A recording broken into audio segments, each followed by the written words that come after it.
வணக்கம். இன்றைக்கு நம்ம பார்க்க போகிறது வெண்பூசணி விதை. இது நமக்கு முதல்ல இதய ஆரோக்கியத்திற்கு மிகவும் நல்லது. அது இல்லாமல் உடலில் உள்ள சர்க்கரை அளவை வேகமாக குறைக்கும். சுகர் இருக்கிறவங்களுக்கு கூட இந்த வெண்பூசணி விதை சாராவே கிடைக்குது உங்களுக்கு. அதை குடிச்சிங்கன்னா உங்களுக்கு சர்க்கரை அளவு உங்களை லெவல் கண்ட்ரோல் பண்ணும்.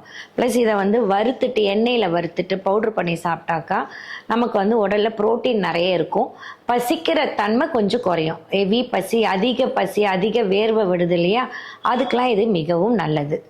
முக்கியமாக இதில் பக்கவாத வியாதி வராமல் தடுக்கும். ஏன்னாக்கா இதில் நிறைய புரோட்டீன் இருக்கிறதுனால நமக்கு ரத்தத்தில் இந்த கெட்ட கொலஸ்ட்ராலை கழிக்கிறதுனால ரத்த அளவை நமக்கு சீராக்குது. ஸோ அதை சீராக்கும் போது நம்ம பக்க வியாதி வரதை இதை முக்கியமாக தடுக்கிற ஒரு பொருளாக பயன்படுத்தலாம். நம்ம இது முக்கியமாக ரத்த சுத்தின்றதுனால இப்போ லேடிஸ்க்கு மெயினாக நிறைய பெண்களுக்கு மாதவிடாய் சமயத்தில் வெள்ளைப்போக்கு, மாதவிடாய்க்கு முன்னாடி பின்னாடி நிறைய இந்த ஒயிட் டிஸ்சார்ஜ்னு சொல்லிட்டு வெள்ளைப்போக்கு உண்டாகும்.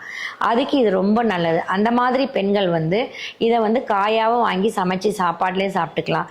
அது முடியலன்னா இந்த வெள்ளரி விதையை லேசாக நெய் விட்டு வறுத்துட்டு பவுட்ரு பண்ணி தேன் குழைச்சி காலையில் மாலையில் 2 வேளை ஒரு அரை ஸ்பூன் சாப்பிட்டுட்டு ஒரு டம்ளர் பால் குடித்தாங்கன்னா கிராஜுவலாக மெதுவாக இந்த வெள்ளைப்போக்கோட தன்மை குறையும்.